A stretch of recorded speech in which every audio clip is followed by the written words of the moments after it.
Donc, on va voir l'interaction entre l'axe hypothalamo-hypophysaire, ovaire et endomètre. Soit on dit l'endomètre, soit la muqueuse utérine. Ok? Donc, j'ai l'hypothalamus. Bien sûr, ça c'est durant la phase folliculaire. Ok?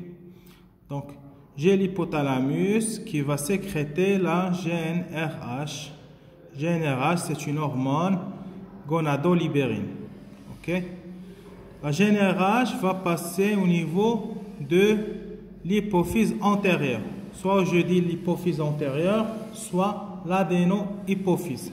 Sinon, je peux dire tout simplement l'hypophyse. Ok? Donc, l'hypothalamus يفرز GnRH الذي يمر على مستوى l'hypophyse antérieure, parce que l'hypophyse, il y a l'hypophyse antérieure, il y a l'hypophyse postérieure. C'est un neurohypophyse, il a une voie nerveuse, donc c'est une voie nerveuse ou des voies hormonales. Ok? Donc GnRH passe au niveau de l'adéno-hypophyse et je vais avoir la sécrétion de FSH et de LH. FSH, c'est l'hormone folliculostimulante. Même maintenant, hormone folliculostimulante, c'est une hormone responsable de la folliculogenèse.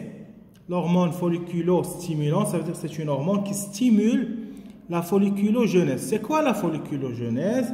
C'est le passage d'une follicule primordiale pour arriver à la follicule de De Graaf. Ok? Donc, je vais revenir une fois sur la follicule de De Graaf.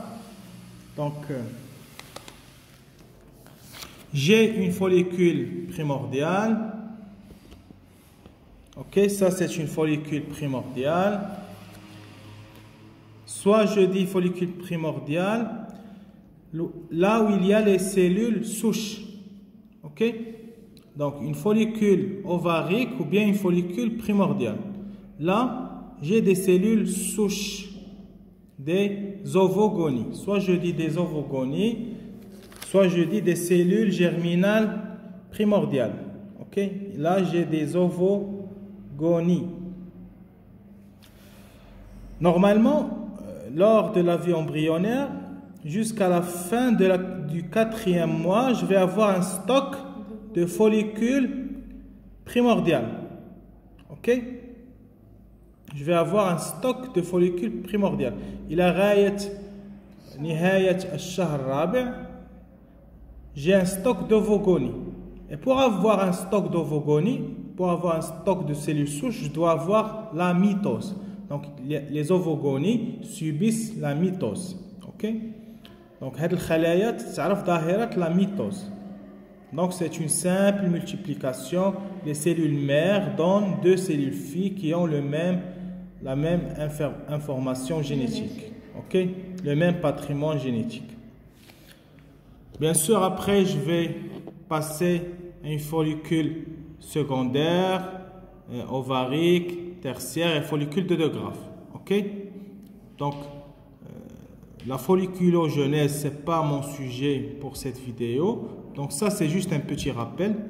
Ok, donc là, c'est la follicule de De Graaf et je vais avoir la libération de la follicule, de l'ovocyte, pardon, l'ovocyte 2. On va voir par la suite le mécanisme de la libération de l'ovocyte. Donc je reviens au contrôle hormonal. Ok. Donc là,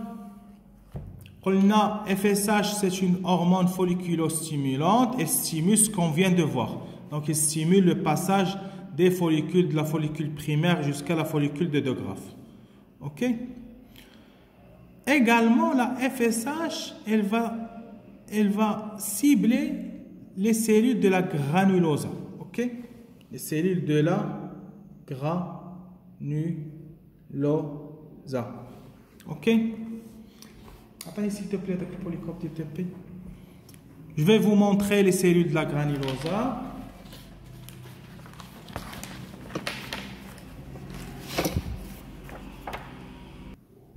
Donc, la granulosa, Donc, j'ai dit que la FSH, elle va cibler la granulosa. Donc, la granulosa, c'est une structure folliculeuse que je vais trouver au niveau de la follicule tertiaire ou cavitaire. OK? Donc,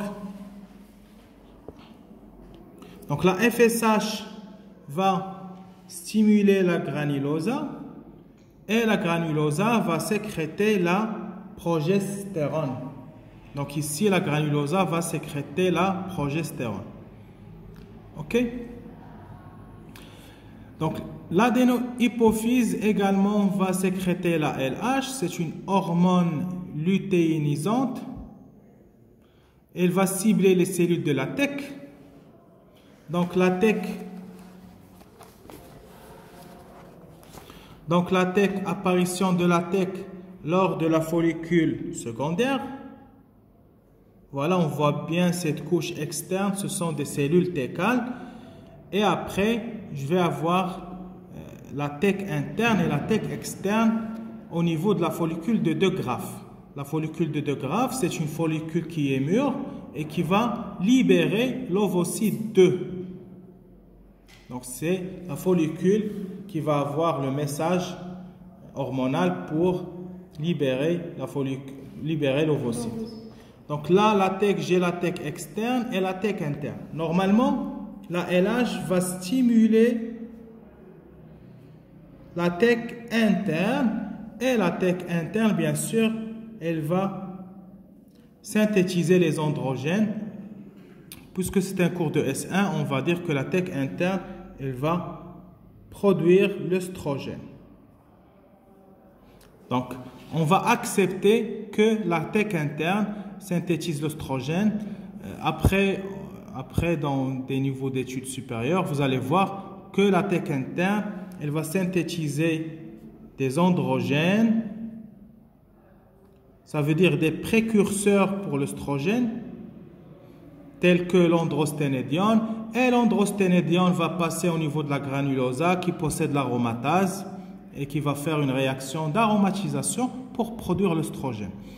En S1, on va accepter que la TEC interne sécrète l'œstrogène tout simplement. OK? Donc, la LH va stimuler les cellules de la TEC et ça va donner l'œstrogène. OK? Donc, après, vous allez, comme j'ai dit tout à l'heure, la TEC elle va synthétiser les androgènes tels que l'androsténédione qui passe au niveau de la granulosa. La granulosa elle va faire une réaction d'aromatisation qui possède l'aromatase pour donner l'œstrogène. Bon, là, on va accepter que la TEC interne donne directement l'œstrogène. OK? Donc là, j'ai deux hormones femelles, l'œstrogène et la progestérone. La progestérone sécrétée par la granulosa. Granulosa, tu fais progestérone. Ou à la TEC interne, tu fais l'œstrogène. Très bien. Là, on va voir une courbe, OK, d'hormones. Voilà. Donc ici, c'est la concentration plasmatique. Donc, tarkiz fitem, dans le plasma sanguin. On voit bien en rouge l'œstrogène. OK? Donc ici, la concentration, elle augmente parce que les cellules qui sécrètent l'œstrogène, qui sont les cellules de la TEC, OK, ou bien granulosa, vont se diviser. Et là, je vais une augmentation de l'œstrogène jusqu'à un certain pic. Ce point est très important. Faites attention à l'examen. Là, j'ai un pic d'œstrogène. Vers le 13e jour, 12e jour, donc c'est avant le 14e jour, c'est avant l'ovulation. Avant l'ovulation, j'ai un pic d'œstrogène. C'est quoi un pic d'œstrogène? C'est que l'œstrogène va atteindre un niveau maximal. Donc, là, j'ai un pic d'œstrogène et je vais avoir systématiquement par la suite un pic de LH. Je vais expliquer comment ce pic d'œstrogène va induire le pic de LH. سأفسر كيف هذا le maximum de l'œstrogène, هذا المستوى العالي من l'œstrogène سوف يترتب عنه إفراز مستوى عالي من LH. بيك دوستروجين 1 بيك LH 2. الحدث الأول هو بيك دوستروجين، الحدث الثاني هو البيك ديال LH. Fais attention, ok? Donc je vais expliquer comment le pic d'œstrogène va induire un pic de LH. Là, j'ai l'œstrogène, un pic. Je vais supposer un pic d'œstrogène. Il va passer au niveau du sang parce que ce sont des hormones. Les hormones, c'est pour la communication intercellulaire entre les organes. Il va passer au niveau du sang pour arriver au complexe hypothalamo-hypophysaire. Donc c'est une hormone qui passe dans le sang quand? Méta, c'est quand elle arrive, ça arrive au niveau d'un maximum, le pic. Avant le pic, elle ne passe pas dans le sang. Bon, ça passe dans le sang dans un autre cas. Je reviendrai dans quelques minutes. Donc ça passe dans le sang. Pour arriver au niveau du complexe hypothalamus, il va stimuler encore plus l'hypothalamus à sécréter GnRH. Donc, مستوى عالي من الاستروجين يمر في الدم عبر الدم ليصل على مستوى الهيبوثالاموس. الهيبوثالاموس سيفرز بمستوى أكثر GnRH.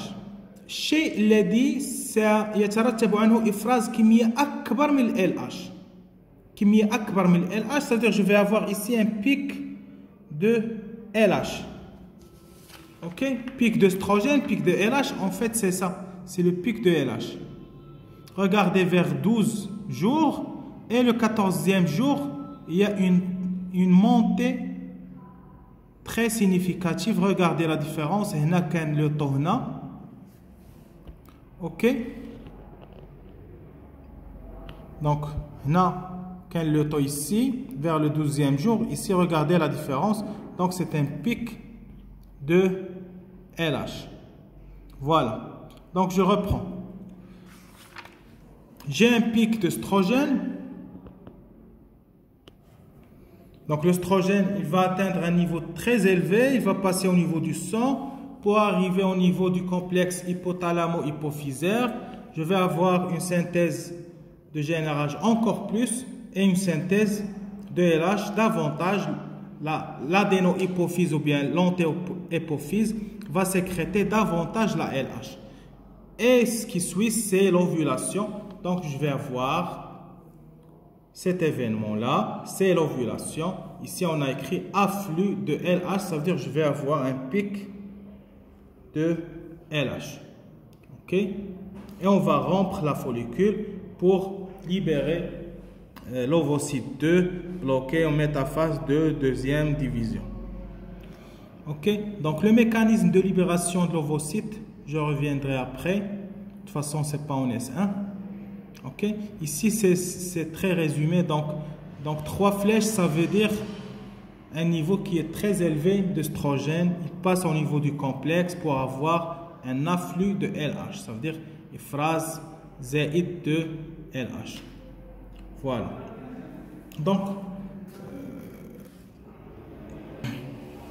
Donc ici j'ai deux phases. Une phase pré-ovulatoire. Ça veut dire avant l'ovulation, c'est cette phase.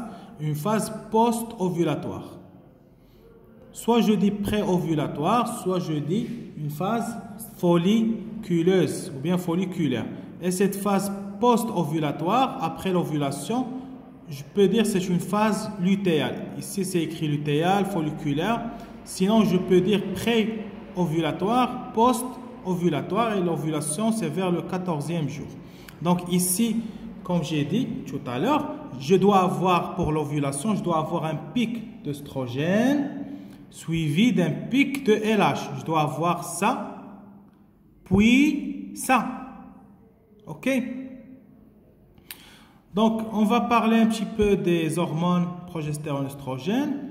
Donc, les hormones, je vais avoir le pic là. Je vais dire que durant cette phase, l'œstrogène, il fait un rétrocontrôle négatif sur la LH et la FSH. Donc, l'œstrogène va faire un rétrocontrôle, il passe au niveau du sang pour inhiber le complexe hypothalamo-hypophysaire. Également ici, l'œstrogène plus la progestérone. Donc, la phase lutéale, progestérone et œstrogène, va passer dans le sang pour faire un rétrocontrôle négatif sur la LH et la FSH, les hormones de l'adéno-hypophyse. Ok? Là, je vois qu'il y a un développement de l'endomètre. Ok? L'endomètre, on entend quoi par un développement de l'endomètre? C'est l'apparition de glandes endométriales plus une vascularisation. Ok?